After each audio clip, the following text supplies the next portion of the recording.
Right now, as you're walking past your garden with those secateurs in your back pocket, some of your plants are quietly building next year's flowers.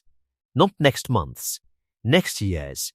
And one wrong cut in the next few weeks can wipe that out before you even know it happened. Here's the trap. August feels like tidy-up season. Everything's looking a bit tired, a bit overgrown, and your hands just want to fix it. That instinct to grab the shears and clean things up is exactly where people do the most damage. Because a huge number of common garden plants have already started a process you can't see from the outside, and pruning right now interrupts it in ways that don't show up until spring. So in the next few minutes, I'm going to walk you through 7 plants that need you to put the shears down in August, in order of how badly people get this wrong. Some of these will surprise you. One of them. Almost everyone prunes at exactly the wrong moment every single year without knowing it. Grab a bit of garden twine or ribbon while you're watching this, because by the end you're going to want to mark a few branches, and I'll show you why. Stay with me, because the reasons change plant to plant, and the reason is what tells you when it's actually safe to cut. Number 1. Bigleaf Hydrangeas. Let's start with the one that generates the most heartbroken comments every spring. If your hydrangea is a mophead or lacecap type, the kind with those big rounded or flat flower heads, it has already made next year's flower buds. Not in spring, right now in the leaf joints just below this year's blooms. Most people don't know that, so when the flowers start browning off in August, the instinct is to cut them back hard, tidy the shape, maybe take a foot off the top. That one cut removes the exact buds that were going to open next June. The plant looks fine all winter. You water it, you wait, and then spring comes and gives you leaves and nothing else. A green hydrangea with 0 flowers, and you spend all season wondering what you did wrong. Here's the rule. In August, all you touch is the spent flower head itself, snipped just above the first strong pair of leaf buds beneath it. That's deadheading, not pruning, and the difference between those two words is the difference between flowers next year and none at all. Any real shaping or size reduction on a big leaf hydrangea waits until you can actually see the new buds swelling in spring, when you know exactly what you're cutting away from. Number 2. Lilac. Lilac runs on the same clock as hydrangea, and it trips people up for the same reason. It's a spring bloomer, which means the flowers you enjoyed back in May weren't built in May. They were built the previous summer, and your lilac is forming those buds along its stems right now, in the weeks right after this year's flowering finished. The mistake is timing, not technique. People prune lilac perfectly well, just at the wrong moment, usually because it's grown leggy, and August is when they notice. Cut it back now, and you're not shaping the plant, you're erasing next spring's entire flower display in one pass. And lilac is slow to forgive. Get the timing wrong 2 years running, and you can go a long stretch with a big healthy shrub that never blooms. The window for lilac is narrow, and it's already closed for this year. It's a 2 to 3 week gap immediately after flowering finishes in early summer. Miss it, and the correct move in August is nothing. Let it finish setting buds in peace, and circle the calendar for right after next year's bloom instead. Number 3. Rhododendrons and Azaleas. Same family of problem, different plant, and this is the one that surprises people most because these look like they need a haircut by August. The flowers are long gone, the shrub looks a bit shapeless, and there's often a flush of seed pods sitting where the blooms used to be. Those seed pods are actually doing you a favor by showing you where not to cut, because just behind them, rhododendrons and azaleas are already forming the buds for next spring. Prune into that growth now, and you're cutting through tomorrow's flowers to fix today's shape. If the pods bother you, snip just the pods themselves, close to the stem, without touching the leafy growth around them. That's the one exception this month. Everything else, the size, the shape, the crowded branches, waits until right after next year's bloom, same as lilac. Rhododendron and azalea only forgive a pruning cut in that short after-flower window, and August isn't it. Quick one. If you want the full month-by-month pruning calendar so you're never guessing which plant is safe to cut and when, I built the whole thing into one printable chart. It's the first link in the description. Let's keep going, because the next 4 plants aren't about losing flowers. They're about something a lot more serious. Number 4. Boxwood and Evergreen Hedges. This is where the risk changes from missed flowers to a genuinely dead plant.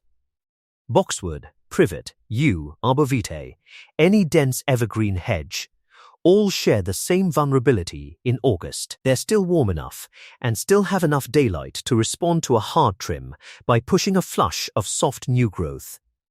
That new growth needs time to harden, to toughen up and go dormant before the first frost arrives. Prune hard in August, and you force exactly that soft, tender flush at exactly the wrong moment. It doesn't get the 6 to 8 weeks it needs to harden off. The first proper cold snap hits it directly, and what you get is winter burn.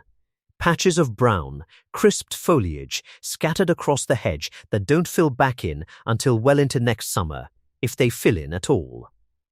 The safe move is a light shape-up only, taking off wayward tips. Nothing that stimulates a real flush. Save the hard structural cut for late winter, while the plant is dormant and has nothing to lose by being cut back. Number 5. Climbing and rambling roses. Roses are a plant most people prune constantly all season, deadheading, shaping, cutting for the vase, and that habit is exactly what turns against you in August. Every cut you make on a rose in midsummer tells the plant to push new growth to replace what it lost. In June, that's useful.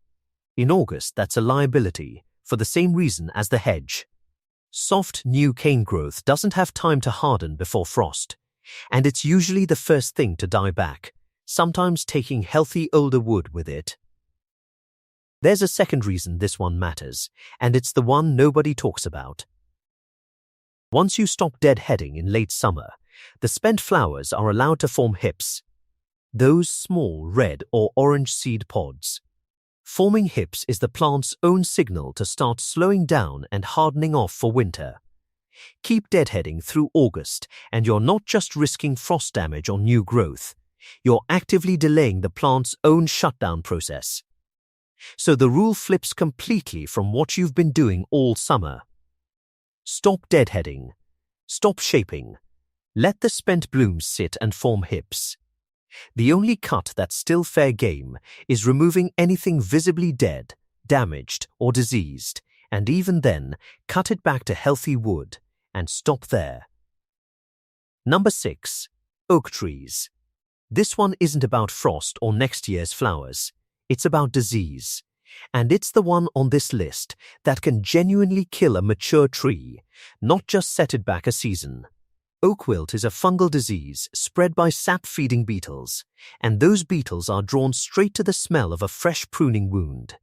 In a lot of regions, they're still active well into August. Cut a healthy oak during that window, even a small branch, even for a completely reasonable-looking shape-up, and you've opened a door those beetles are actively looking for. Oak wilt can move through a tree's vascular system fast enough that a healthy oak can be dead within a single season of infection, and it can spread to neighboring oaks through connected root systems. If a branch is genuinely broken, hanging, or a hazard, deal with it. Safety always comes first, and seal the fresh cut immediately with wound paint to mask the scent. But routine oak pruning, the kind you'd normally just get around to when you notice it, needs to wait for the dormant season, deep winter, when the beetles that spread the disease aren't active at all. Number 7. Maple and Birch, the bleeders. Last one. And this is the plant everyone's cut at some point without realizing the timing mattered. Maple, birch, walnut, and a handful of other species are known as bleeders, because a cut made outside the right window doesn't just heal over, it weeps sap, sometimes for days. That sap loss isn't just messy. It's the tree spending stored energy it needs elsewhere. And the constantly wet wound surface is an open invitation for fungal disease to move in before the tree has any chance to seal it properly. A tree that bleeds heavily and then gets hit with a wet or humid stretch of weather is dealing with exactly the conditions rot organisms want. The safe pruning window for these trees is the depths of winter dormancy, when sap isn't actively moving through the system yet. August sits right in the middle of active growth, which makes it one of the worst possible times to make a structural cut on a maple or birch. If something's broken or hazardous, again, safety first, deal with it. Otherwise, let it sit until the tree is fully dormant. So that's the August no-cut list. Bigleaf Hydrangea and Lilac, deadhead only, no shaping, they've already set next year's buds. Rhododendron Azaleas, same rule, pods only. Boxwood and Evergreen Hedges, light tidy only, save the hard cut for late winter so new growth isn't caught out by frost. Climbing roses, stop deadheading, let the hips form, only remove what's actually dead or damaged. Oak trees, nothing routine. Disease risk is too high until the tree is dormant. Maple and birch, same. Wait for dormancy so they don't bleed themselves weak. Now, grab that twine or ribbon I mentioned. Walk your garden this week and tie a loose loop around any branch on this list that you are about to cut. Not to cut it, to mark it, so that when the right window opens, late winter for the hedges and trees, right after next bloom for the hydrangea, lilac and rhododendron, you already know exactly where to go, instead of trying to remember 6 months from now. That's the whole trick. You're not skipping the pruning. You're just finally doing it on the plant's schedule instead of yours. None of these plants are fragile. They're just running on a clock you can't see from the surface. And August is the month that clock matters most. If this saved you from a cut you were about to make, do 2 things for me. First, drop a comment and tell me which one of these 7 you almost got wrong this year. I read every single one, and it genuinely shapes what I cover next.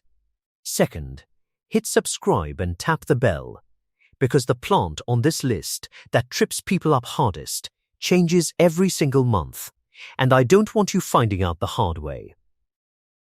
I'll see you in the next one.